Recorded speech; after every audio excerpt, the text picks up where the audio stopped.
going on, everyone? What's going on? Hey, Internet, what's up?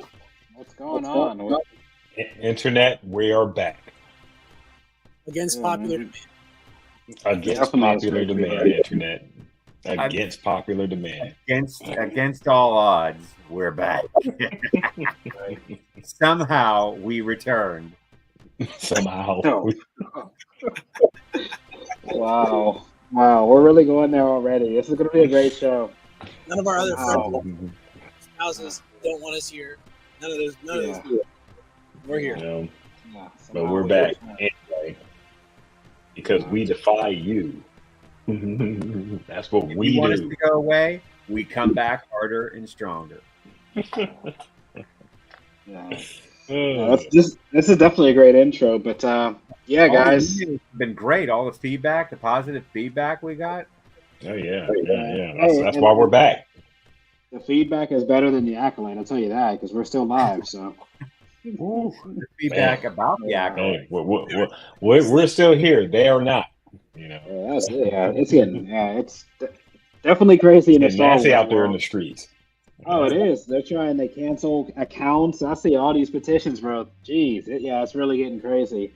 I never thought the day I'd Out see on an the actor streets. try to cancel another YouTuber's account, but Oh wow. hey, you gotta do what you gotta do to keep your money. So Why is it the acolyte the hill to die on? I don't get that. Like I mean I understand the controversy. Like I understand what is being asserted about people that were not universally positive about the acolyte. But is the acolyte really worth all that? In my opinion, the answer is yeah. No. I think it's just drama. It's this drama being built by, the masses. It's not happening. No, it's not that big a deal, you know. So people who just can't get over it, just let it go. It's been canceled. You got your wish, let it go. It's I think done. it's good to say we've We'll all get got something our, to hate on later. Yeah. there's a voodoo doll somewhere at Trenton's house.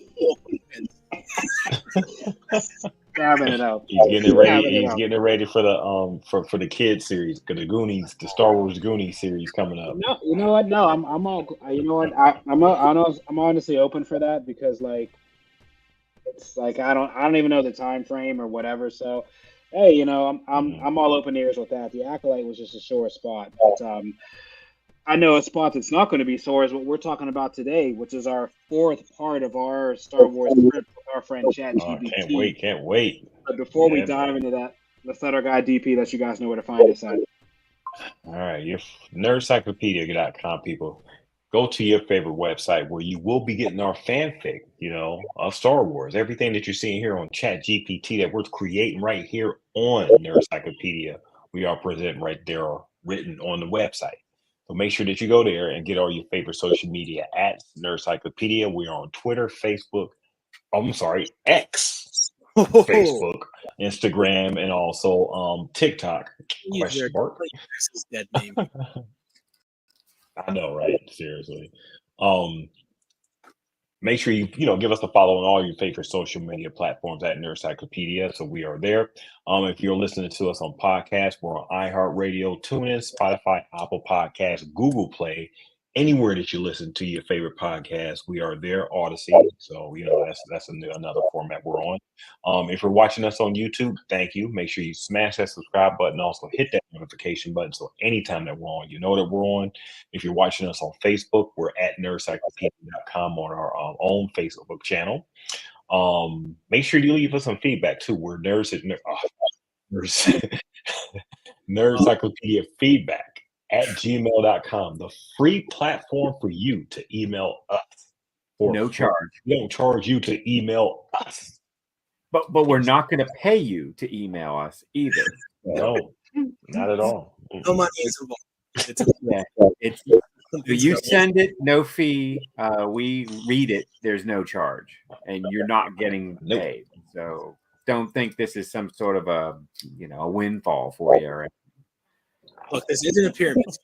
We're each going to get two people under us to be part of the Nerd Cyclo family, and then they'll get two more people, and pretty soon we'll have 6 people. We'll be all set. We'll have 6 people. It just keeps on moving, guys. It keeps on moving. Definitely is. Definitely. But yeah, guys, I'm excited to pick up where we left off last week with kind of building out our story and everything. So All right. Well, why don't we start? Because we kind of talked a little bit about talked a little bit about the setting. Hold on, let's see if I can get the describe setting of the story. Okay, it's working. Let me. I know this is like the terrible bit here.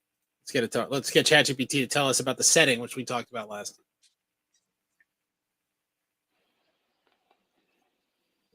The story is set in a galaxy 100 years after the death of Emperor Palpatine. While the surface of the galaxy appears peaceful, with the New Republic governing and maintaining an air of stability, hidden fractures undermine the harmony. Interest groups, powerful shipbuilding guilds, and trade federations pull the strings behind the scenes, using their wealth and influence to manipulate the system. Society is sharply divided, with a significant gap between the wealthy elite and the working masses, leading to widespread distrust of politicians who are easily corrupted by those in power. In this complex political and economic landscape, the Calrissian Guild has risen to prominence. Originally a smugglers' guild founded by the late Lando Calrissian, the guild is on the cusp of transforming from a loose coalition of outlaws into a legitimate power, much like the Medici family in Florentine Italy. The guild operates from their headquarters on a planet with a vast, bustling spaceport. A massive statue of Lando Calrissian, the father of the guild, greets travelers as they enter, a symbol of his enduring legacy. The guild's motto, "I'm going to rob you, but I'm not going to shoot you," reflects their approach of cunning over violence. However, a growing faction within the guild believes they should seize more power by force, clashing with the traditionalists who follow Lando's original philosophy. The leader of the guild, referred to as the Lando, tries to uphold Lando's ideals, even as internal conflict threatens to tear the guild apart. All of this plays out against a galaxy full of opulence and decay. Wealth is concentrated in the hands of a few, with powerful corporations and criminal syndicates holding sway over key industries. In the underworld, smuggling operations, illicit deals, and shadowy organizations vie for control, while the New Republic struggles to maintain order. Okay, that's pretty good. yeah, I like that. That was Sounds great. Did we come up with that? I'm gonna rob you. I'm not gonna shoot you. Or did No, we did. We came up with that. We came up with that, okay. yeah. Yeah. Now, what I was doing while we were talking was writing notes in a non format, and ChatGPT was able to take those notes, synthesize a crawl for us, and then I just asked it to summarize the setting as a proof that it understands what's going on, so we can move forward. So we have the setting. Some of the major players that are involved are here, and I think our goal is today is to sort of start fleshing out the plot and figure out what characters we need to have, where the characters that we brought in for creation, kind of enter the story, and maybe see how far we can get there. That would be my plan for this hour. If everybody feels like that's a good direction for us to go. Yeah, good.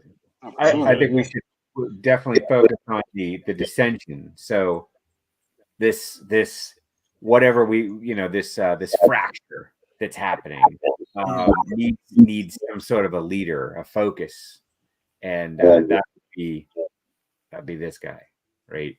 And we talked about how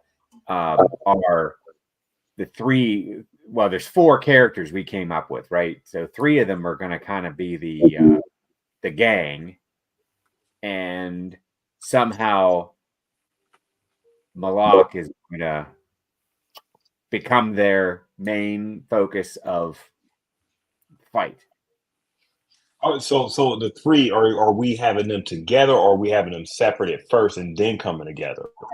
Separate at first. I want to see each of their stories develop a little bit, like what they're kind of doing now, and then they meet. They're drawn. They're They're drawn together. Drawn together. They don't know why. They don't know why. They feel like they need to go to a certain point, a planet, a city, a place. That's where they meet. Okay. So you want Moff Moloch to be the leader of the more violent wing of the Calrissian Guild. Yeah, this part that's fracturing. Like there's gonna be a fight. There's gonna be a fight. So I already have it. Like he's a driver that start talking. So Yeah. so he down the notes and feed it into the machine. So, yeah, he's the leader of the dissension, the fraction. Yeah, that makes sense. So he's a Calrissian supremacist, and he believes the Calrissians should be in charge all over the place. Yeah. He's tired of hearing about them. He's just fed up with this Calrissian malarkey, and he's hell bent to just decimate them and drive them out of existence.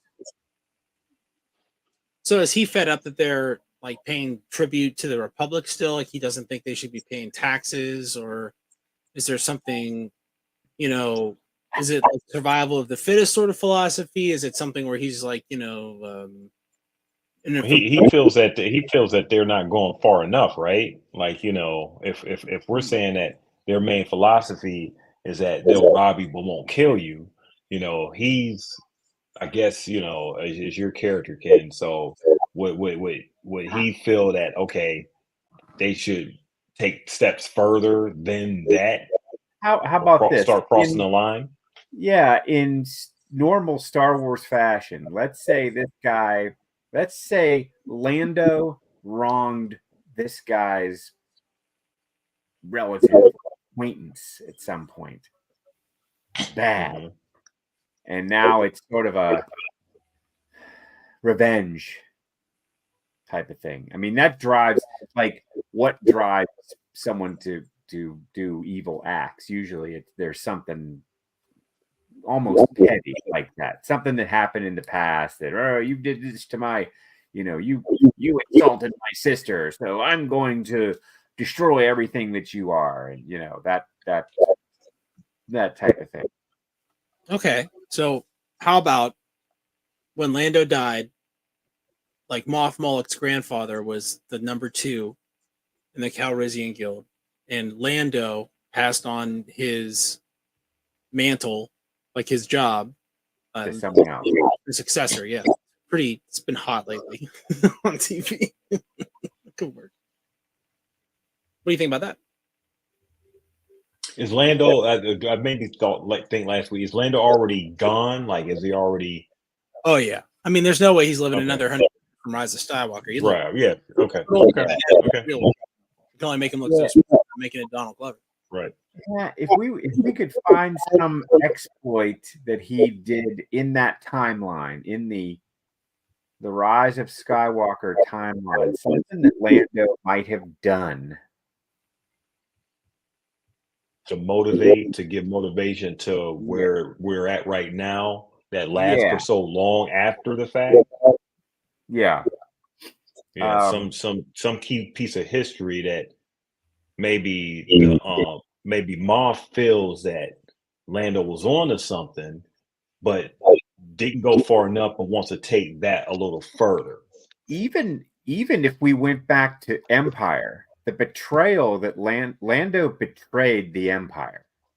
Mm-hmm. I mean, pretty much betrayed the Mac Daddy of evil at the time. So maybe there's something there that we can tie in where it's actual lore. It's actual, like, Moff Moloch is trying to almost avenge Vader's honor in some twisted fashion.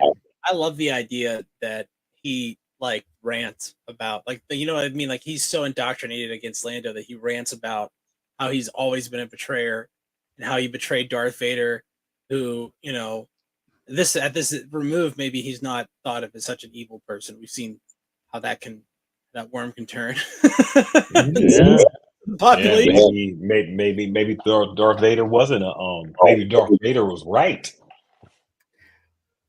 Okay, so now we're like sort of flipping the stage a little bit. Like maybe Vader was in the right there. Maybe he was just trying to squat. Like Skywalker was this rabble rouser, just trying to cause trouble, you know. And look what he did. I mean, Bespin practically the Cloud City practically fell out of the sky after Skywalker's visit.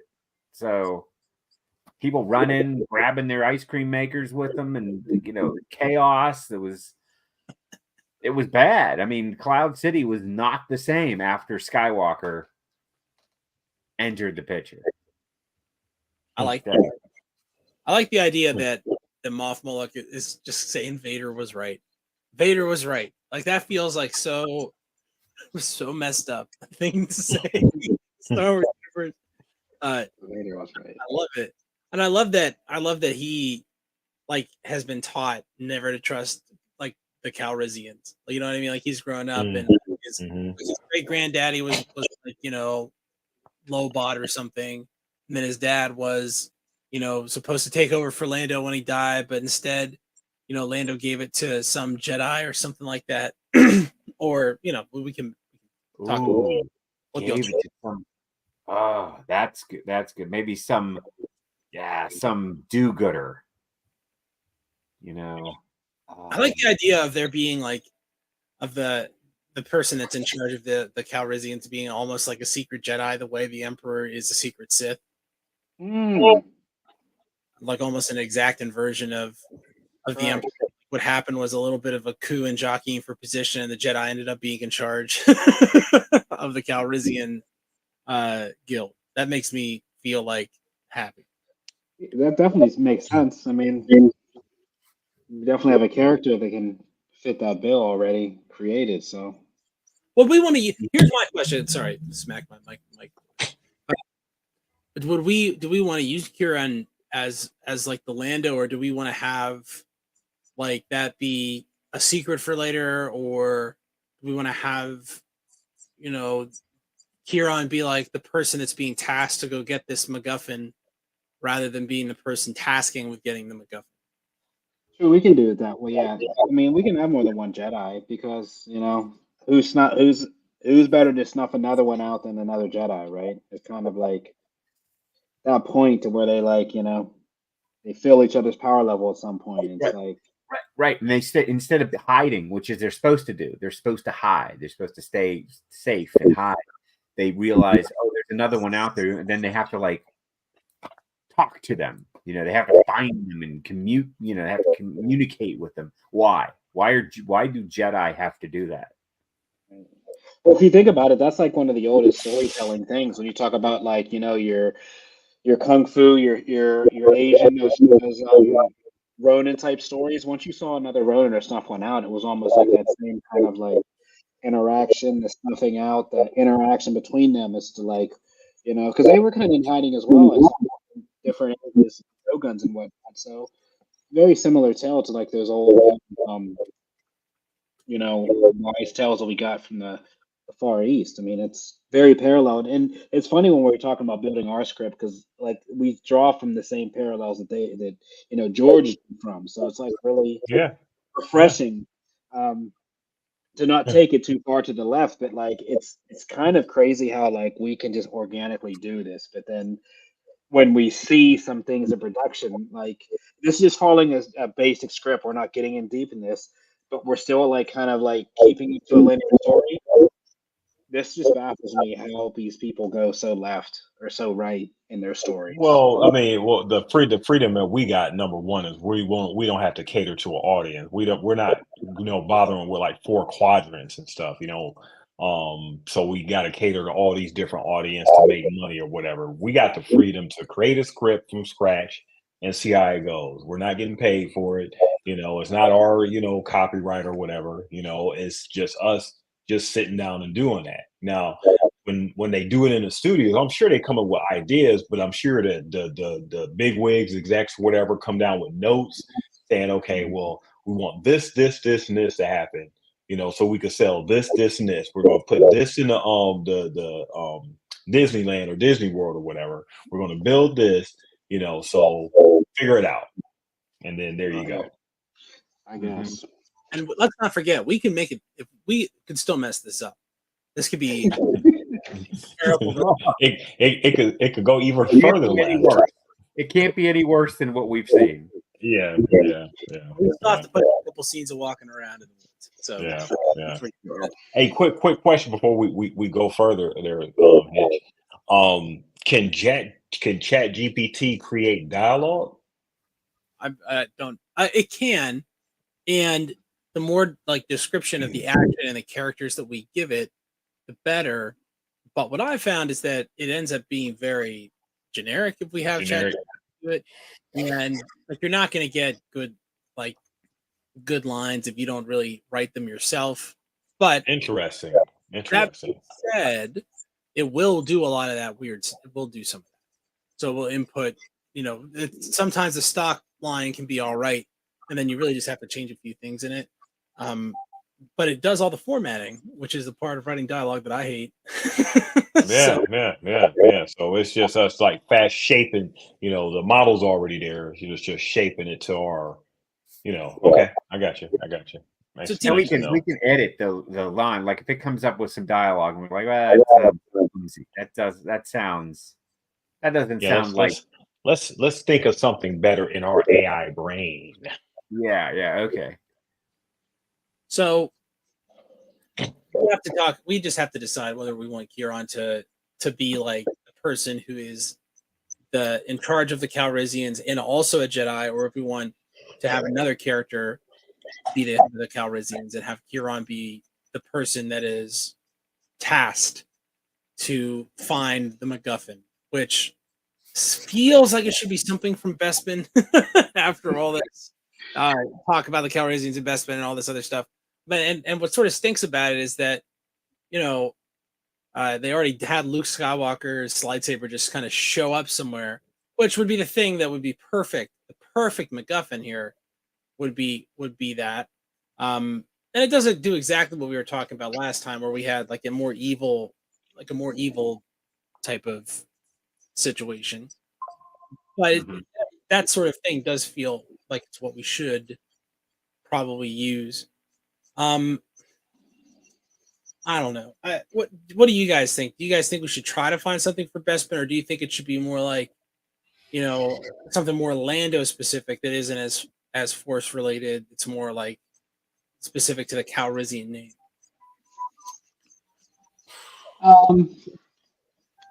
Yeah, I don't know. It's a weird one. I mean, with this being our own story, if we don't do Bespin, we can just make up a planet that could have been like some planet rich in, Kyber or something that, which kind of drew into, that's a resource that they can trade. That's highly, sought after, and, maybe, or it's like a secret base, that they have that, this material's there and whatnot. So there's a lot of ways we can do it, but with the Jedi thing, I think the Kyber type. What was the situation that originally Han and Lando had? There was a moment, there was something in their past that they always went back to and talked about, like, oh, you remember when? Yeah, well, that wasn't all my fault, or Falcon, right? They talk about I won it from you in a card game, and like they call them an old computer, and that's what. I thought there was like an exploit, something they were. Smuggling run. They were both working together. They were partners at the time, and it went south. I'm just saying we could create that. We could create a moment. I know the line you're talking about, but I'm pretty sure Chewie has that line. and then Han says, "But that was a long time ago," right? That's the line they get when they're looking at the land. Yeah, Chewie brings it up.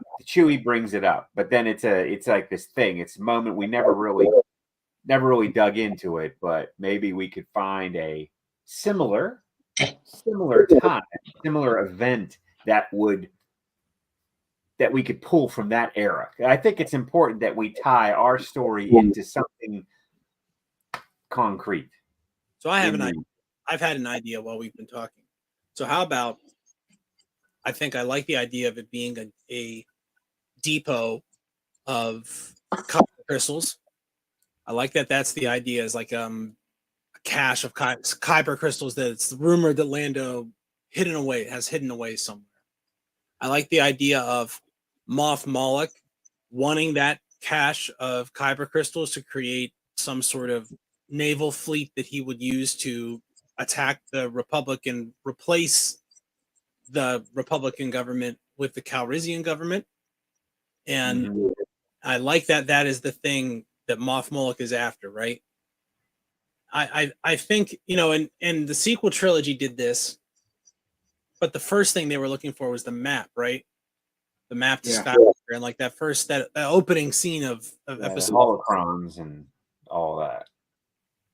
So I like that idea, but I think it would be better if it was like a person, like the last person that remembers where Lando hid this stuff, right? And I prefer the idea that they're interrogating an alien, right? Some long-lived alien, because we're talking about 100 years, and for us that's a very long time, but for instance, Yoda or Chewbacca, that isn't such a long time. I like the idea of it being maybe a character that we're familiar with, perhaps, but maybe not. Maybe it's just one of those. Heck, maybe it's Maz Kanata. Why not? Like, she doesn't get to do enough in the sequel trilogy. True. And she already did the Luke Skywalker's lightsaber thing, so she could even lampshade that by saying like, "Nah, it's not that. Like, that's not Luke's lightsaber." What if it's like a you know, she's just leading a group of people or whatever that's protecting, you know, the kyber crystals or whatever, and she knows, you know, they're basically protecting it, and then Calrissians, like I said, it ties back to, you know, what they're saying is they'll rob you, but they won't kill you, you know, they won't shoot you, I should say. So that comes in conflict with Moff Moloch wants, is to go in with more force than what the Calrissians would, you know. So I guess they would know about it as well, as far as like, you know, trying to find the crystals or finally pin down where they actually are, you know, what Lando left back then. But they want to do it in a more passive way than what Moff Moloch wants to, you know. Imagine these. So kyber crystals are like money almost. So like they're Right. you know, they're Like like a form of currency, yeah. So they could be using it to bribe people, or they could be using it to trade, or they could just use it directly by sticking it in a Death Star or something like a Death Star, and using it to power the fleet to make it much more powerful. And that could be the conflict. Is the one group says, okay, this is like Scrooge McDuck's money vault, right? Like it's so like Lando just kept acquiring and just like hiding it away in different locations and places. And the purpose of that was to create an asset, you know, so that he could fund the government or whatever else he wants to fund, right? So he never wanted to use this to create any sort of navy. But Moff Moloch sees that they have like so much of this stuff that if they did that, they'd be able to just run everything. And what's the point of being a smuggler when you can just run everything? It's the ultimate going legit that you can do is, you know, universal conquest. That's the number one thing. How does that sound? So why would Lando hide all this or put all this away and not, or is it okay? And why would he not tell his family? It's an ace. It's an ace up his sleeve. So it's always, no matter what, his whole thing could fail. Oh, you know what? I got this. So it's backup. So his family is just discovering that this is out there, that, you know, he's, you know, he has all this kyber crystal, he has all this money or whatever, you know, hidden away, and they're just now finding out about this. And maybe what their conflict is, you know, well, why would granddad or great granddad, you know, and that helps Moff's cause, because now who do you trust? Do you trust this person that you thought you could trust, or do you trust this new character, this new person that's telling you, that's basically exposing it and giving you an answer, showing you the light, showing you a new way to do things, and showing you that maybe Lando wasn't always on the up and up, like, you know, maybe that we thought, or that the Calrissians thought, or whatever, you know. So Right. he maybe sort of like betrayed the family in a way that Big time. that sort of just leads to a conflict, you know, within like the family in their power ascension or whatever. And that's normal. That's normal for a big family. You know, if they find out that someone's been lying or cheating or hiding something from everyone else when they're supposed to be this succession trust, then. So in a way, he shot himself. He's not going to shoot you, but he shot himself in the foot by keeping this a secret. I like the idea that he did not tell a successor about this, like where it was, just told him it's out there. And, you know, it would be interesting if this fracture that's developed in the Calrissian was present at the time of Lando, right? When Lando was dying, there was arguments about, like, he knew they were fighting over whether or not to use this to, you know, defend themselves, and to, you know, maybe the Hutts are horning in on their business, and they're like, hey, we could use this kyber crystal and take care of them. And Lando's like, nah, we'll just deal with them. We'll just negotiate with them, and we'll drive a hard bargain, and that's that. And then Moff Molek's, you know, predecessor is saying, like, no, we can just use this kyber crystal and just blow them all up, and then we won't have to pay them any tribute at all. Worry about it. Yeah. Right. Lando's just like, well, look, if we do that, maybe Lando's whole thing is like, if we start flinging, you know, kyber crystals around in anger, that's going to attract the New Republic. It's going to attract their navy, and it's going to attract, you know, their new guild of Jedi, who are, you know, raise you know, philosophical children down the line, and they're not so goody two shoes, obviously, because, you know, Rey is more of a synthesis of light and dark rather than a binary choice between the two. So that could be where, you know, the Jedi come in. Is that what happens is Moff? So here's my pitch for the beginning of this. So the beginning, my pitch of this is Maz Kanata, or stand-in for her, the old alien, is on some ship, and Moff Molek kind of waylays it and boards it, a little like Vader in the beginning of Episode 4. So a little bit like that. Comes on, says, you know, I know you know where Lando hid the kyber crystal, and I know, you know, I don't, but I like, or something like, I know you have some, and like they take it off her and say, like, you know, I know you know where to find the rest. And then that act of taking over this ship and waylaying this, you know, eminent person in the galaxy attracts the attention of the Jedi, and the Jedi get a team together and send them out to the Calrissians to figure out, you know, one, what are you guys up to? And two, you know, where are those kyber crystals? Because it's probably a bad idea to let this guild of pirates control so much kyber crystal that they could take over everything. Yeah, that's good, and that speaks to the original story, the original kind of vibe of what Star Wars storytelling should be. You should be dropped into a mess. Like, we want everyone to feel like they're all in the same place, and everyone's learning about this all at the same time, because that's kind of what a good like Star Wars Episode 4, like starting in the middle of the story. You know, it's already like a before that we're fighting up telling at some point, but we're already in the midst of chaos, and we're trying to figure out, well, who are we going to side with? Who are the good guys? Because you didn't know, you just saw this ship get boarded, and I guess, you know, the soldiers were white armor, and then their leader came in, he was all black, and that's very stereotypical, like, you're the bad guy. But what we learned after eating the entire story, the whole thing, that Vader wasn't really bad. He was conflicted. He just was, he was in a Yeah, journey. so what? He killed people and sliced. It happens. It happens. It It happens. was an happens, accident. It was an accident.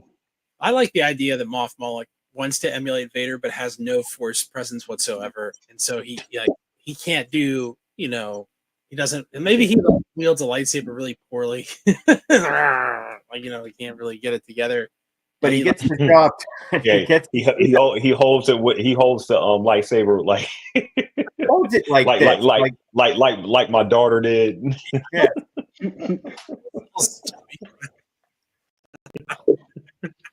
Hey, that was an honest mistake. Swipe with it. It's like his own thing. He wants to be that bad so intently that he is. He ends up being worse than Vader, like more feared and everything. Interesting. Worse than Vader because he knows better and does it anyway. I mean, you got to say that when there's a precedent set, and you know what happens. Yeah. When you do these things, like when you build a super weapon, bad things happen. Every single time, and when you watch the Emperor do it a bunch of times, like four or five times, if we're going by Legends timeline, I guess. Wow. The sixth time when you do it and bad stuff happens, you're pretty guilty. Someone should say that. Hitch. Someone needs to say that at some point. You build a super weapon, bad things happen. Like we had, I've got a bad feeling about this. That's no moon. We have, when you build a super weapon, things happen. Like someone's got to say that at some point. One of the gang has to say that. That would be great coming out. What's the droid's name? QT. QT. That would be perfect coming out of his head. Like no mouth moving. All you hear is this mechanical, garbled voice say, when you build a super weapon, bad things happen. But with attitude. I like it. So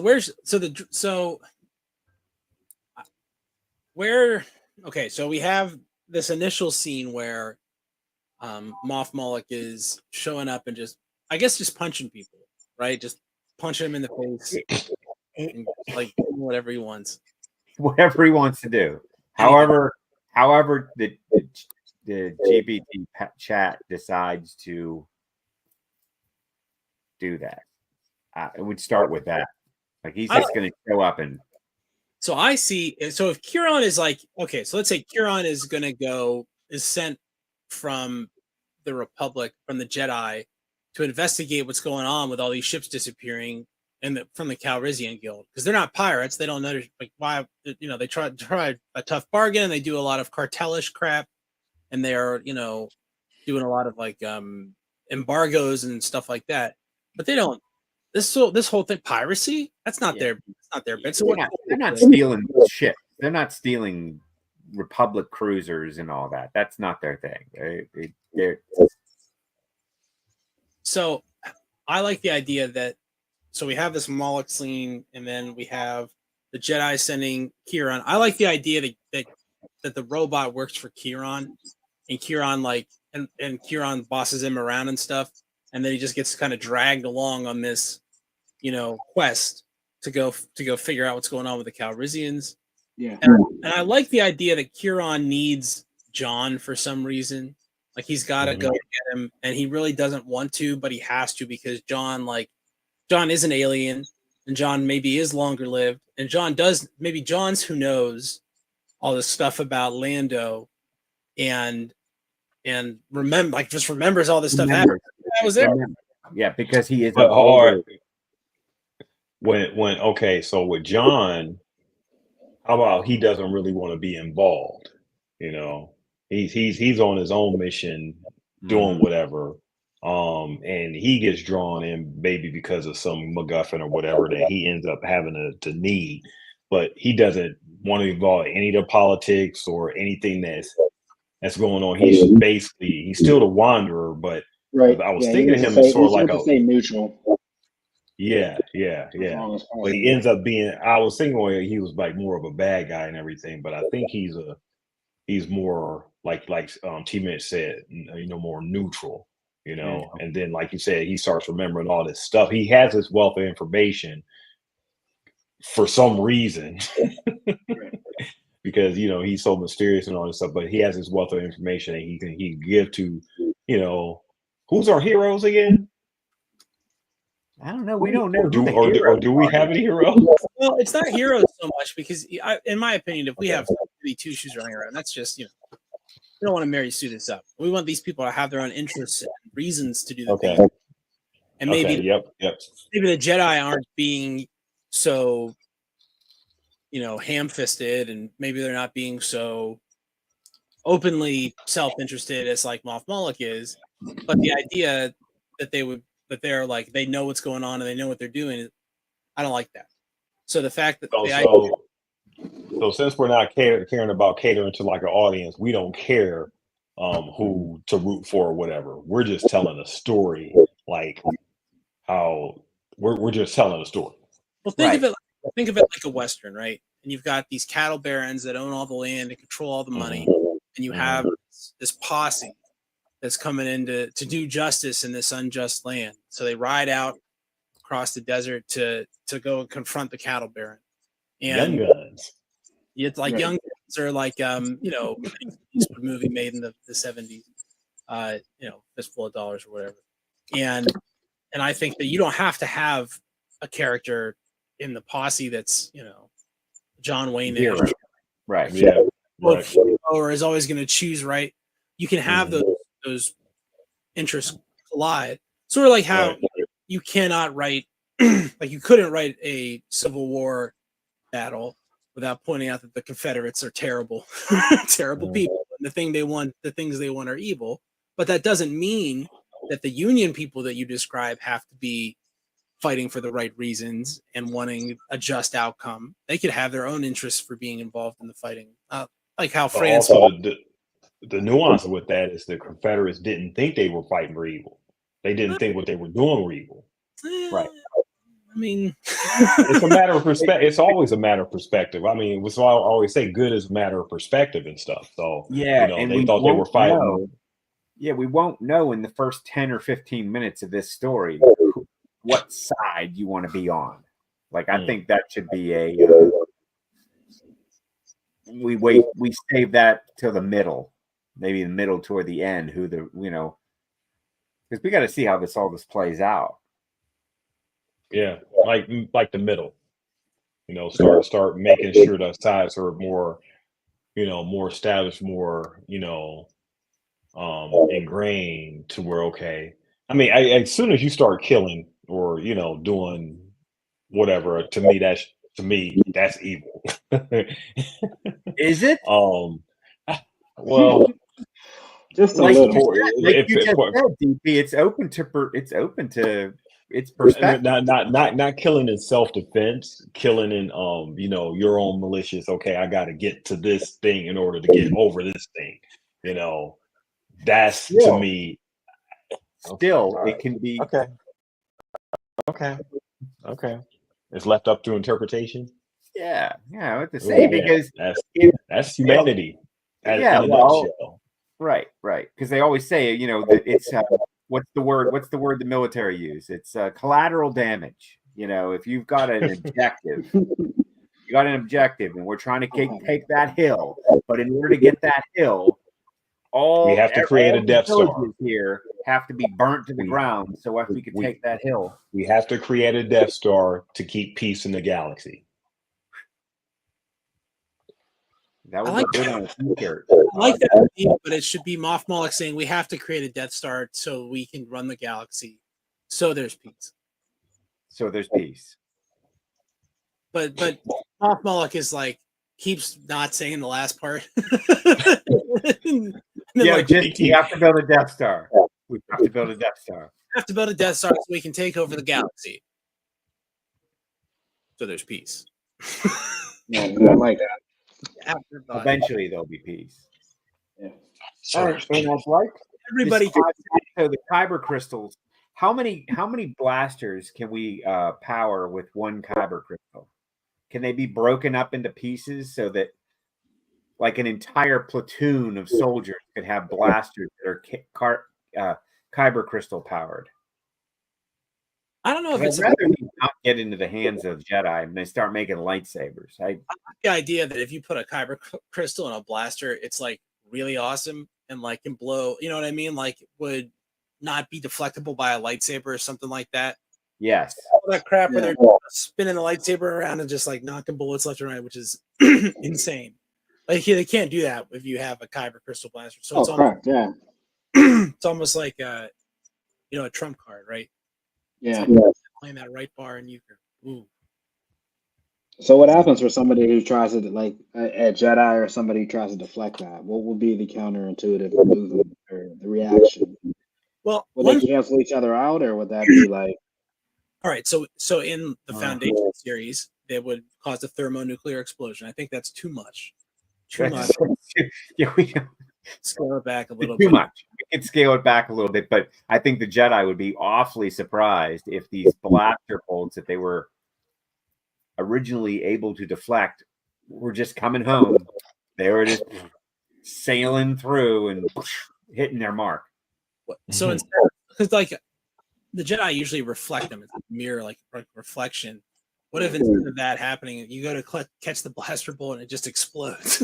Like you get flying back because it just blows up because it releases all the kyber energy that kind of Correct. It's all batters against the sword and turns it off. So it's like a little grenade, like a concussion grenade is what happens. So they try to deflect it, that doesn't work, but they do disrupt the bullet projectile, so it just becomes like a fist, and it just cracks them real good, but doesn't murder them. Right. Yeah, that's a tough one.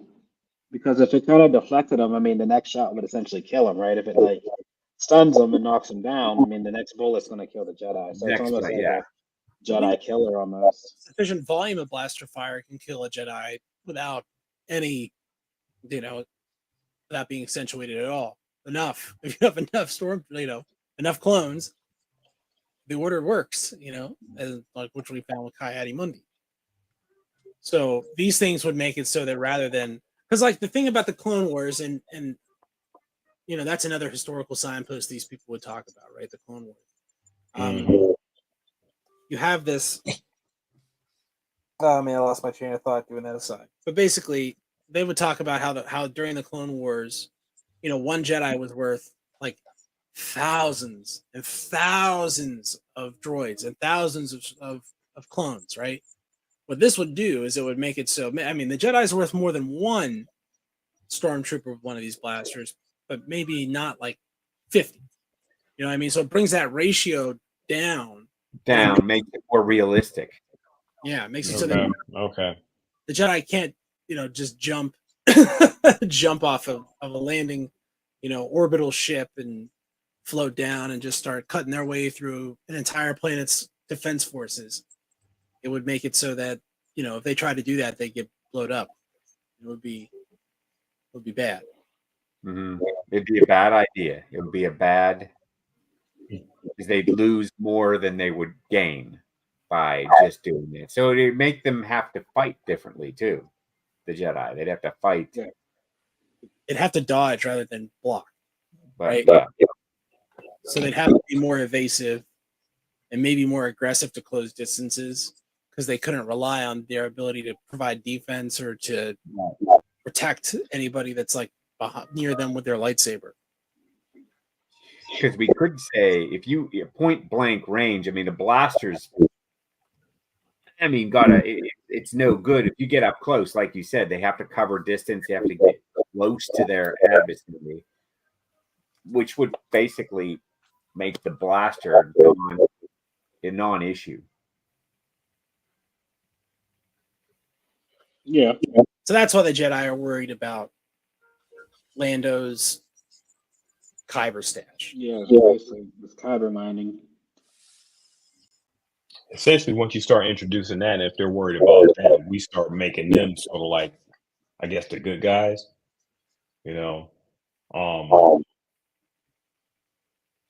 So Initially, we have, well, I guess initially until we start introducing some sort of strife or conflict with them, which I think something that the Acolyte was trying to, go towards is something that was one of those good storylines that, unfortunately wouldn't, get a second season to further, delve into. But it's something that we can sort of like, implement that the the grayness of it, the conflict, the conflict, that the Jedi have, instead of just making them straight. Okay, these are like the good guys of the story. To keep it like Hitch said, just okay, this just a stage of it's more like reality, instead of like but it still has that Star Wars, feel. No, I like the way that sounds. That because it's structured to way like you're saying it's like believable. Even with it being a space tale, it makes it still like Hmm. believable. I like that. That's why, like, the Jedi kind of trust Lando a little bit with the Kyber. That's why now they're so interested when it seems like Moff Moloch is looking to get all the Kyber together, and they're just like, "Hey, we can't have that because then we won't be, you know, we won't be the end all be all, right? We won't be able to put our thumb on the scale and dictate an outcome anymore." Yeah, yeah, What do they actually have to that? I think that's the yeah, play yeah. philosophically that was the most interesting because it Right, said, "Hey, I have a right to exist, don't I?" And you would right, say, "No," and that's messed up. right, Really right. can't me to just I accept mean, that that's the truth. there's your conflict, the Jedi conflict right there. There you go. That's it. Mhm. That's it. You know. Yeah, I like that. I like that. And they realize that themselves too. So we don't have to wait for really anything. They can just see that the battle that they're fighting is now not the battle that they should be focusing on. It's more of a like an internal struggle. Like, hey, we're breaking from within. Um, where's the true enemy? So that's where Moff Moloch is kind of I don't know where to really put him. Are people gonna hate him or are people gonna love him? I think How the does Calrissians Scott? love it. Like, you know what I mean? The Calrissians, the people inside the Calrissian Guild think that Moff Moloch is like I don't want to say a savior, but like I don't know, like if maybe a famous, like almost like a famous football player. You know what I mean? Like Jerome Bettis is a good example of this. I was on a flight to Atlanta one time that he was on, and it was awesome. And everybody was real excited that he was on the plane. I think you could be that sort of person and still have like this dark undercurrent, right? Where Right. you are actually in it for yourself, but everybody thinks like, wow, you're really great. Not that I'm saying, but Hmm. first of all, I'm not saying anything that the Jerome Bettis is actually like that. Definitely not saying anything about Jerome Bettis, but I think that you can have both those things be the true at the same time. And during like Rome, things will happen where like if you were a general and you successfully conquered something and brought a bunch of money back, everybody loved you. But you could Mhm. enemies and you could still ultimately, lose a struggle for supremacy in the Republic.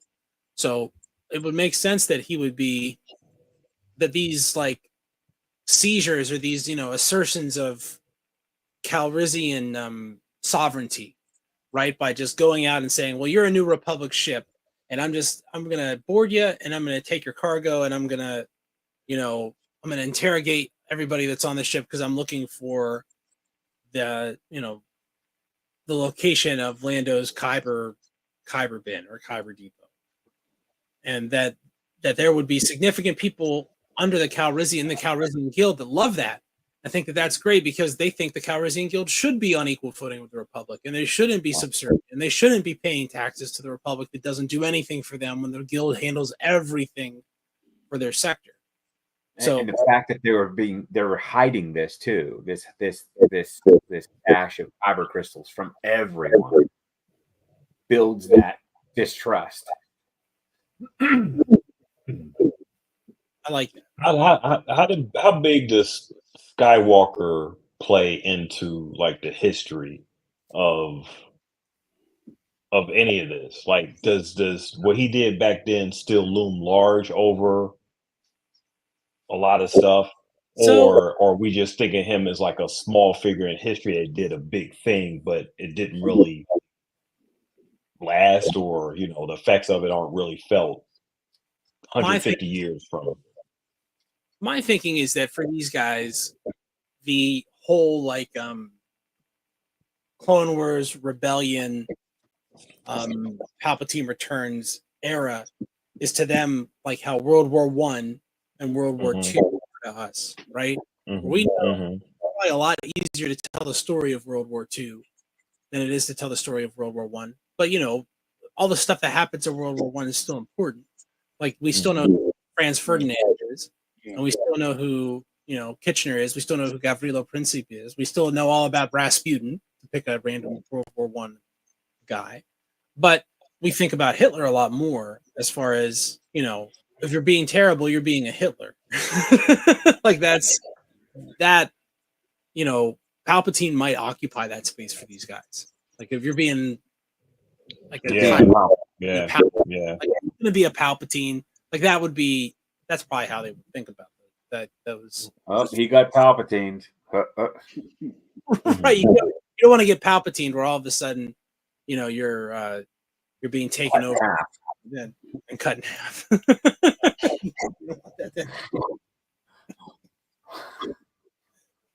Okay, but I like that because the Jedi now. So the Jedi want to have the monopoly on the kyber crystals. They want to have their lightsabers be the number one thing. They want to be able to impose justice on the galaxy, and the Calrissian Guild doesn't involve them as much. They don't ask the Jedi for help. They don't involve the Jedi in their governmental functions. The Jedi is not the Calrissians' FBI. Like they don't do that for them. And so the Calrissians want a certain segment of them wants to be in charge of everything because they know, hey, we're almost on par with the Republic without all this kyber crystal. Like we right now could probably go toe to toe with them and hold our own, and then secede from the Republic and be our own independent thing. But with the kyber crystal, we know we can roll them over. We know that we can. So that would be us assuming the strength that is their birthright almost. When you think about it, if they're as rich as we say, the Medici, they had popes and were in charge of Florence, and so they did a lot of stuff like that. So it would make sense from a historical perspective that the money would eventually get tired of just being the money. Okay. Yeah. I like that. That's pretty good. I'm gonna have feed it to machine. We're kind of coming up on time, so I fed the machine a few things.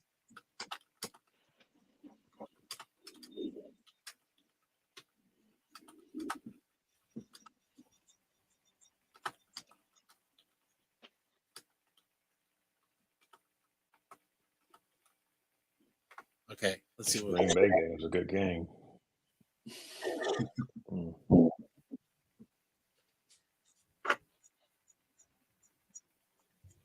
Okay, we'll try.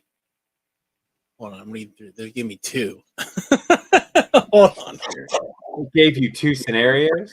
Yeah, it's asking me to give me. Hold on a second.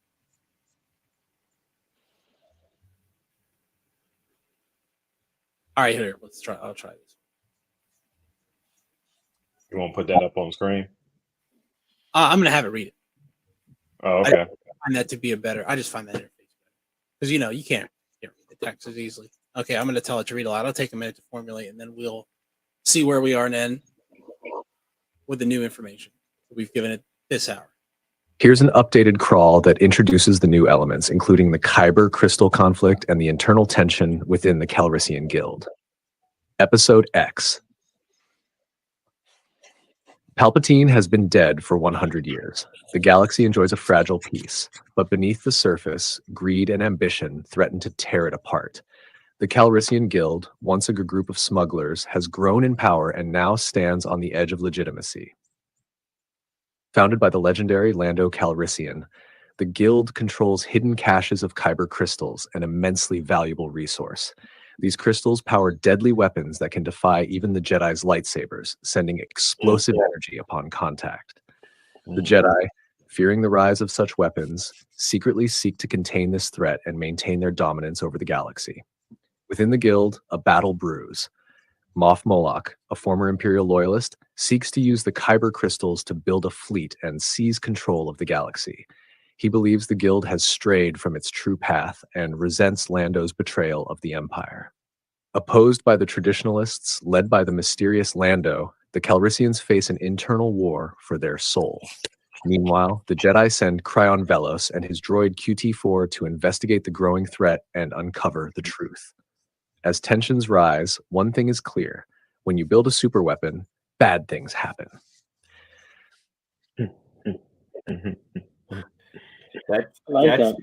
That's pretty damn good. I mean, I could see all that happening. We fade in from the Starfield, right? And Yeah. we see, the Imperial ship that's being stopped by the Calrissian ship and is being asked for like its documents and not being given access to something. I mean, that's how that starts. And then Moff Moloch boards in and starts just punching people in the face. Right on, punch. And sounds good. some sort of like a hyper jump in, but not nice. Smashes into the Calrissian freighter and makes a big hole. And his soldiers stabilize the atmosphere, so they're able to take over that ship without like Calrissians floating away. But it's like a punch. Like everything with Moff Moloch is hands-on. Like everything's got to be like. There's nothing nice about anything he does. Well, I like that. I think what we ought to do. I like this crawl a lot, and I think we can tweak it and make it suited to our needs and stuff. But I think what we ought to do next week is start by writing that scene.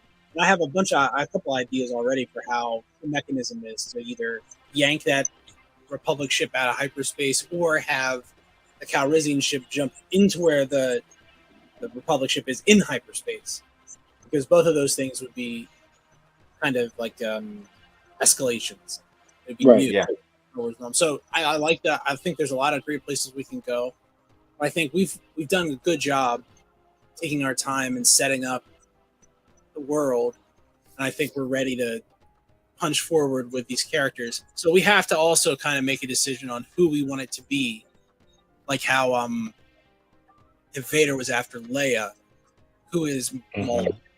Who is this? It should be a long-lived character. We just have to decide if we want it to be an original, someone we've talked to before, or other. Which I guess I don't know what other would be there. Original. Yeah, that sounds good, man. I really enjoy the crawl. Are you gonna pay? Is there a way to post that crawl online? Like, Yes. Like in formatted, like not to be copyrighted like Star Wars, but you know what I mean? Kind of like a crawl. Well, here is. Kind of like as it scrolls. Correct. We don't want to officially steal it, but we can check and see if there's a program that'll do that for us on YouTube. Yeah. I do know that if you go to our website, which is www.nerdcyclopedia.com, all of the crawls, the output, the pictures that we've generated with ChatGPT, all of that's going to be available for you to look. And look, another reason we're doing this is to show the possibilities of this software, of this technology, so that people get an idea of what's possible, what's available for them. I think just from doing this for a couple weeks, it's obvious that eventually this is going to be ubiquitous and cheap and have more and more and more capabilities. So, the better you get with it and the more it likes you, the better off you're going to be. The biggest thing is a tool. It's a tool. It's not going to take anybody's jobs. It's just a tool. Just like how you write with a pen or whatever, it's just a tool. So you see, we're in part 4 of this. We've been pretty much just coming up with like a lot of the story, just feeding into the machine. The machine is just interpreting everything that we talked about, so it's not coming up with its own story. It's just making everything that we talked about. We're collaborators, and the machine is just making everything make sense of what we're talking about, which is awesome. And we got to keep it that way. Yep. Oh, and we should also, now that we kind of have the main conflict lined out a little bit, let's think about titles for next week too. Oh, okay. Oh, Yeah, sure. let's do that. That'd be a good one. So let's think. So we'll start writing scene 1 next week. Let's think about titles. Let's think about guest stars. Who are we going to have be on the Republic ship? Sounds good. Deal. Cool. Next steps. All right. Definitely. So, yeah, everybody, you've heard it here. So, if you guys have ideas for the title of our next fan fiction film, feel free to shoot us an email in the inbox or give us some feedback. We've told you 20 times. If you haven't seen it, it's here free. again. It's free. Nursecyclopedia feedback at gmail.com. So. No charge. No charge whatsoever. No charge. And you might get even read out on the air. So definitely. Yeah, it doesn't It's hurt. like going outside and breathing. It costs you nothing. Costs you nothing. But, no, we definitely thank everybody hanging in here for us and hope you guys are excited as we are as kind of putting this story together. So until next week, guys, until we hit part 5, this is Away. This is The way.